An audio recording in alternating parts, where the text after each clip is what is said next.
Senator Bernie Sanders issued a scathing statement after the vice president's loss in what he called a disastrous campaign, saying, quote, "It should come as no great surprise that a Democratic Party which has abandoned working class people would find that the working class has abandoned them." That's right. And Independent Senator Bernie Sanders of Vermont joins me now. Senator Sanders, welcome back to Meet the Press. Thank you for having me. Thank you for being here on this Sunday after Election Day. Let's start right there. Your criticism incredibly direct. You say you think the Democratic Party has, quote, abandoned the working class. How exactly do you think Democrats have abandoned Keep in mind, this guy is the longest standing senator in the history of the United States of America. And there are pictures and photos of him protesting for civil rights back in the 60s. This guy is an OG. Working class, Senator? Look, the working people of this country are extremely angry. You can disagree with them or think that he's wrong in what his opinions are, but I think it's respectable to see somebody who stood by their opinions and actually has lost things in the pursuit of keeping those opinions, even if you disagree with them. I think it's very respectable. A right to be angry. In the richest country in the history of the world, today, the people on top are doing phenomenally well, while 60% of Americans are living. This is actually a really big component that a lot of people don't realize whenever they look at the way that wealth has been re-added into the economy, is that almost all of the wealth growth that's happened, this really has happened ever since 2008. And he's talked about this a million times, right? That's actually one of the big reasons why I know about it. Almost all of those gains in wealth are happening at the 1% level. The average people, it's not it's not like a rising tide floats all boats. No, the average people are in a fucking desert. Paycheck to paycheck, and millions of families worry that their kids are paycheck well, while 60% of Americans are living paycheck to paycheck. That is crazy. And millions of families worry that their kids are actually going to have a lower standard of living than they do. You think about the financial anxiety living paycheck to paycheck is.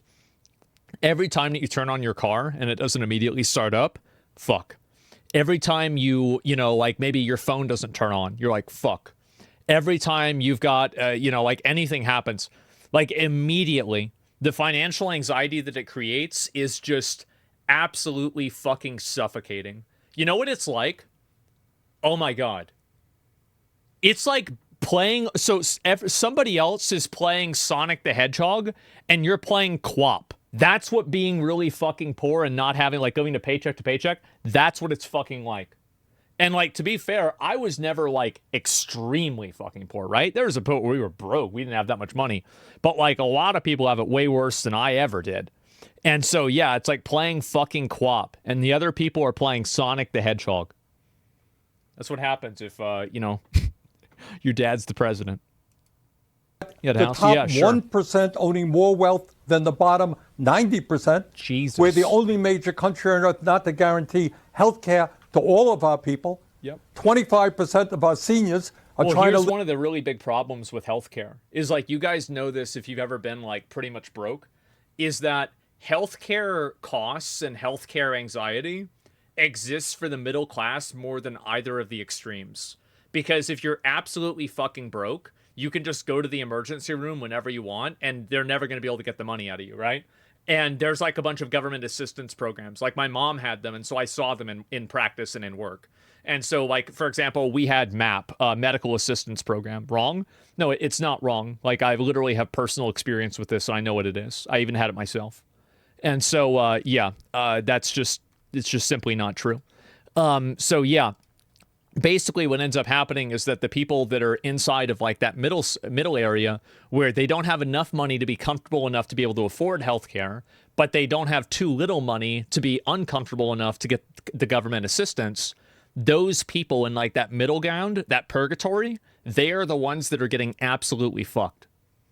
I've seen it happen. Live on $15,000 a year or less. We have the highest rate of childhood poverty of almost any major country on earth. And the gap between the people on top and everybody else is getting wider and wider. He's right. And then, Kristen, on top of all of that, we got a corrupt campaign finance system which allows billionaires to buy elections. So if Wasn't this the thing that people are telling me this wasn't happening earlier today? Oh, that's not happening. Of course it's happening. What do you mean it's not happening? What do you mean? That this is the biggest problem? Yes. It's terrible. And here's also another big issue. It's the non-money transactions. Like, your son is going to get hired at my company. Or we're going to hire you after you end your term at this company for a large amount of money, right? It's all of these like little soft, you scratch my back, I'll scratch yours, quid pro quo type stuff. That's the bad stuff right there. And that's where it gets really corrosive. Very rarely is there just like a massive bag of money that is exchanged. Sometimes, of course, there is, but not always. An average worker out there, you're saying, hey, I'm working longer and longer hours, going nowhere in a hurry, worried about my kids, and yet the people on top have never had it so good. Where is the main thing that he said that mattered the most is the going nowhere in a hurry.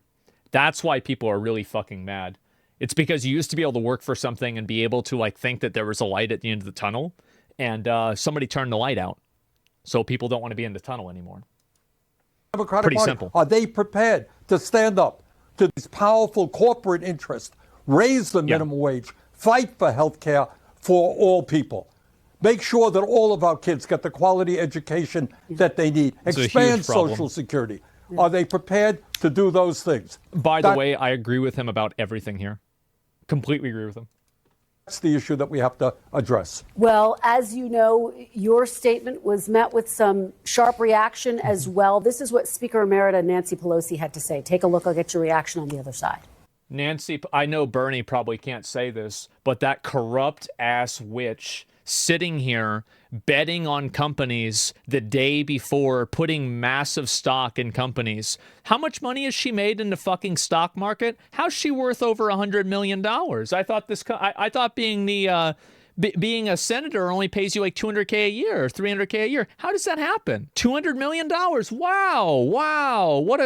So I bet she's going to get mad at Bernie Sanders. I bet she is. She's going, oh, wow, it's so divisive. You shouldn't be saying that. Yeah, because your money's at risk. Bernie Sanders has not won. Let me, with all due respect, and I have a great deal of respect for him, for what he stands for, but I don't respect him saying that the Democratic Party has abandoned the working class families. Senator, how do you Bro, if Bernie was like, she just worried about losing her fucking money. You know that they're exempt from insider trading? And do you want to know like one absolute fucking G about this? Tim Walz. Tim Walz does not have any fucking stocks. I massively fucking respect that.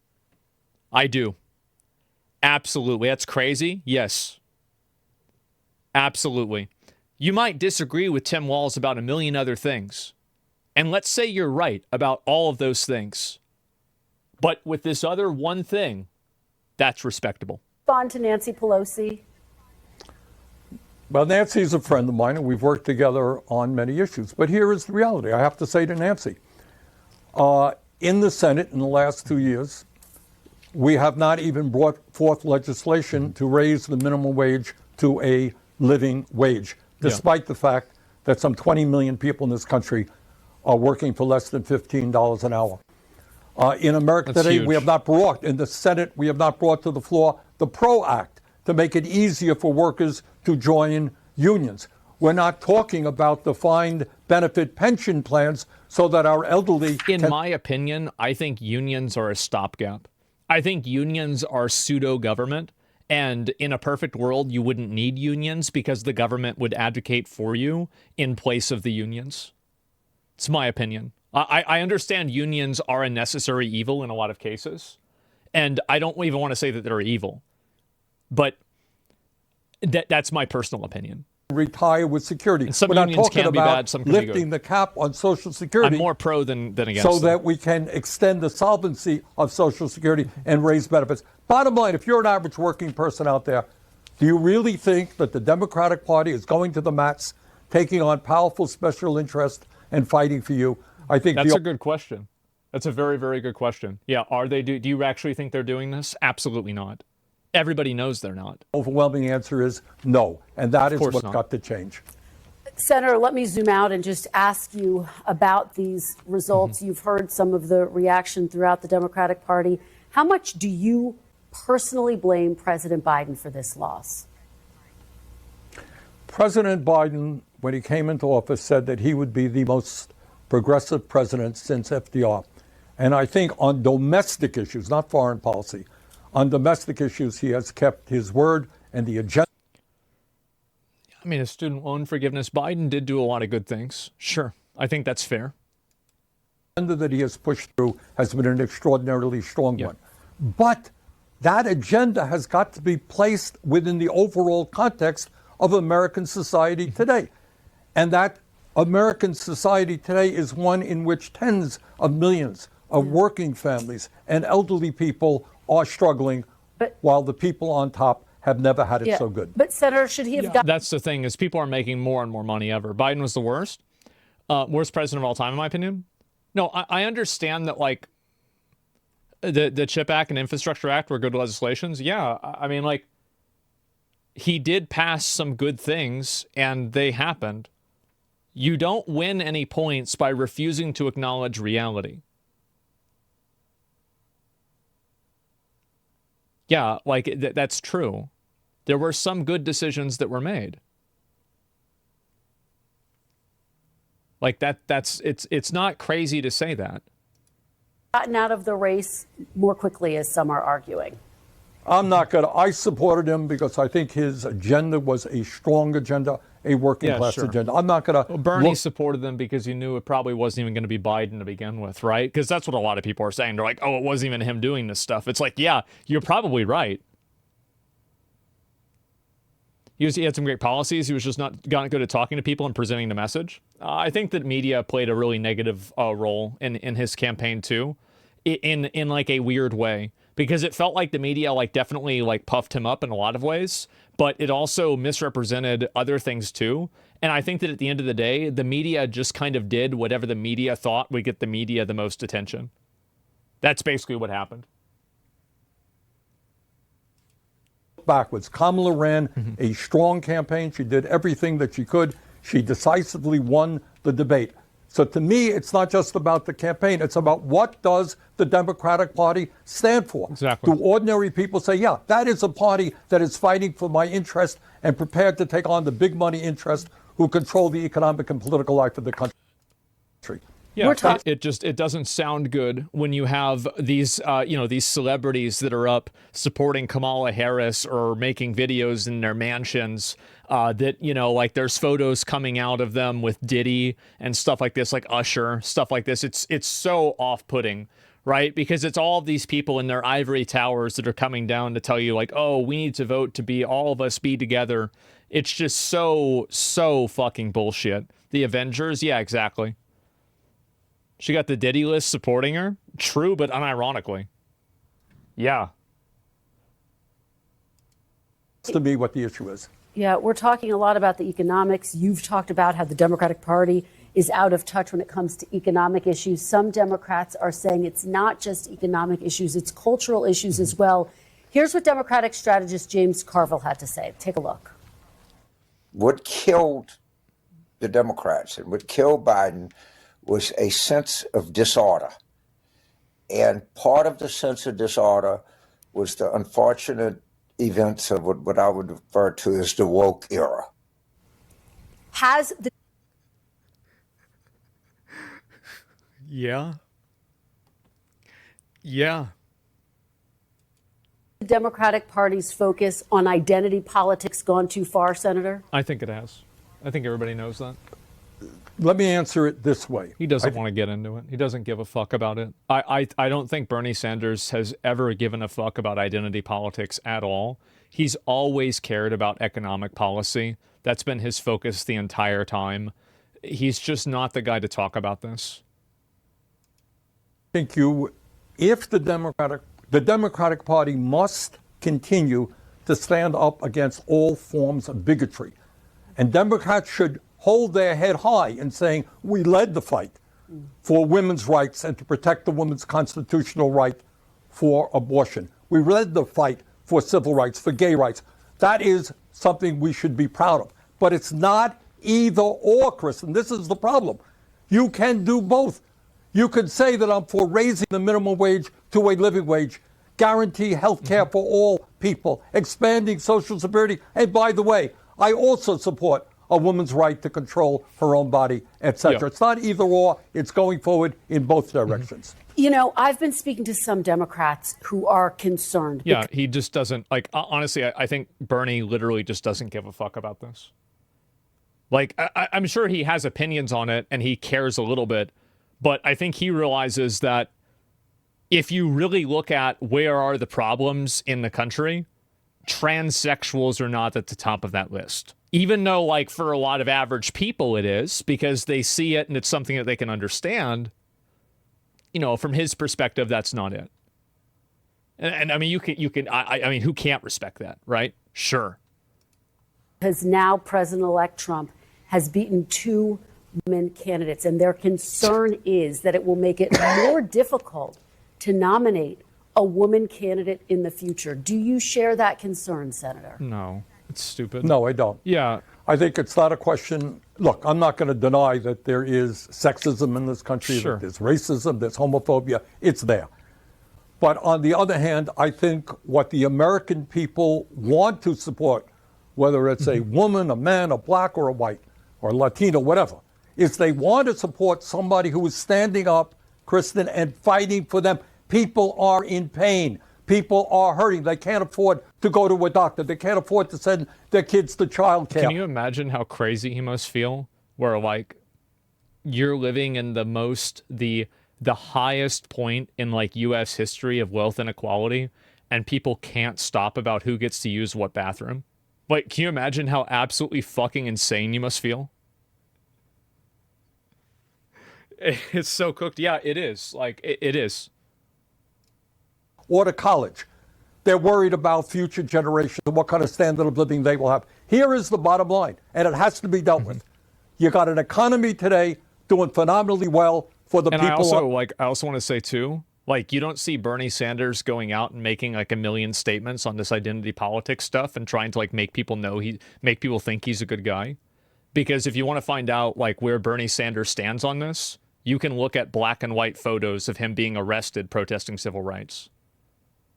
Like, he doesn't need to virtue signal. Yeah, that doesn't even need to do that. I think that's, again, like, that's kind of like what I was saying before about how, like, a lot of the people that feel like they need to virtue signal and, like, put themselves out there and be like, oh, yeah, I'm, like, this special good person.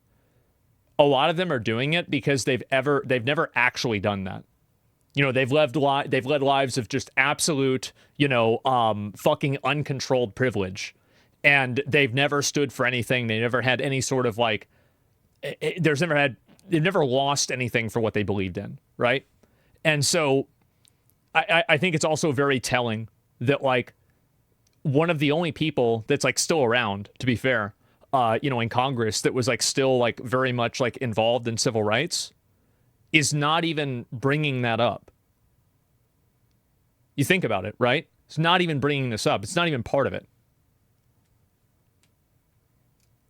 On top, it is not working for the working class. All right? How do we address those issues and in the richest country on the history of the world, create an economy that works for all? That is the issue. And by the way, what Trump did in his election is to say, I know that you're hurting.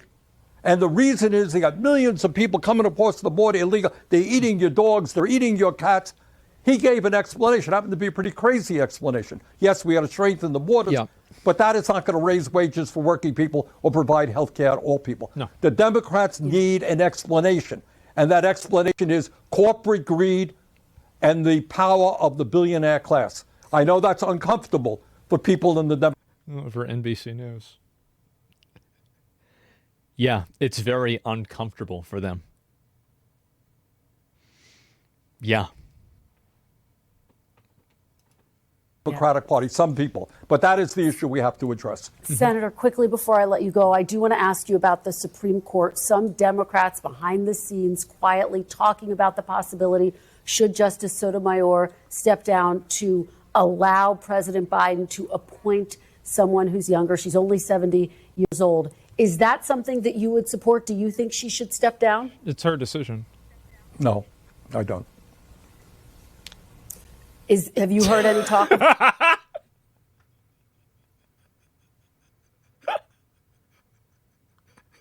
No. That's it. Only 70? Well, yeah. I mean, yeah, I think there's a high I mean, Bernie's 84 years old, right? This guy's a dinosaur. This? A little bit, yes. I don't think it's a sensible approach. And you don't think it's a sensible approach? Correct. All right. Senator Bernie Sanders, thank you very much for your time this morning and your perspective. We really appreciate it. Yeah, thanks for watching. Stay updated about breaking news and top stories on the NBC News app or follow us on social media. Damn, bro, like his hairline is worse than mine. That's crazy. Yeah, asking an 85-year-old on whether a 70-year-old should retire. Yeah, it's like kind of like, well, what are you trying to say, you know? But anyway, yeah, I mean, I pretty much support everything that he was saying, and the funny thing is that I think that if you asked average people, like, there's a lot of like baggage that comes with words like socialism, communism, and like people have these words that are attached to like Bernie Sanders and, you know, all of that. But I think that if you took the name off of these promises, or not promises, off of these policies, and you just gave them to people as like line items, I think that he would have pretty much 100% approval with a lot of these. I do. I think it would be well above 60% people approving of this. And I think that that's the reason why he did so well. That's why they, in my opinion, I think they had to rig it against them, right? Especially in 2016. And so, yeah, they stole it from Bernie. I know. Can you agree with this? The Democrats are just as much beholden to corporate interests just as the Republicans. They don't want an economic plan that'll benefit average people, but at least Republicans lie to their base to win. I think that both companies, both parties exist to serve the 1%. I really think that's true. I don't think that like the Democrat Party exists to serve the working class. I don't think the Republican Party exists to serve the working class. I think that they occasionally throw them a bone, but for the most part, they exist to maintain the status quo and to effectively keep the wheel turning, right? And so that's my opinion. And I'm I'm kind of a bit of a conspiracy Andy with this kind of stuff, but that's what I believe. It's terrible. Yeah, I think so too. And most politicians are lawyers and they take on people's side for money for a profession. Dumb take, the Republican Party is brand new. Okay.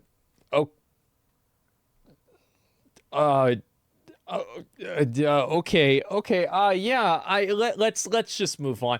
Yeah, that's crazy. I don't even know really what to say about that. Let me see. I'll watch like maybe one more. Then I want to move on and do some other shit. And it's really called the Grand Old Party.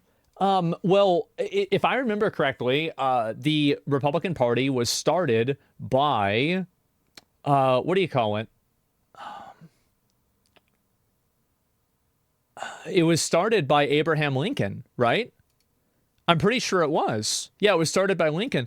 And so what are we really talking about here? What is this? To free the slaves? Yeah, I'm not sure if it was to free the slaves, but yeah, of course that's what's going to happen.